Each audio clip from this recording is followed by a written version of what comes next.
అదే గత 6 సంవత్సరాల నుంచి మాకు శాలరీలు అవి పెంచాలని చెప్తున్నారు కదా మేడం.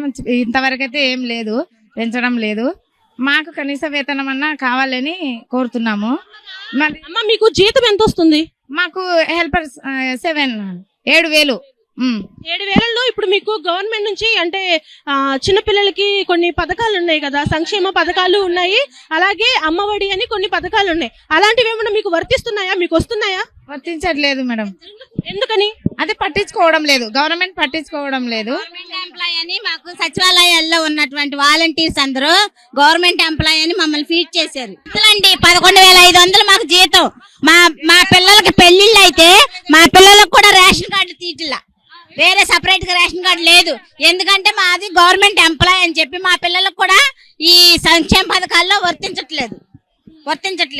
అదే ఒకటి మాకు రేషన్ కార్డులో మా పిల్లల పేర్లు వేరే చేయడానికి లేదు. నేను కైక్లూరు ప్రాజెక్ట్ లీడర్ని. నేను 2002లో జాయిన్ అయ్యాను.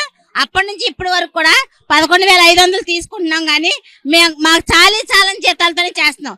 కానీ మేము రోజు 11,500 తీసుకుని నెలకి మేము 5,000 రూపాయల వరకు మళ్ళీ స్కూల్లోనే పెడుతున్నాం. ఎందుకు 5,000 మళ్ళీ మీరు స్కూల్లో పెట్టడం?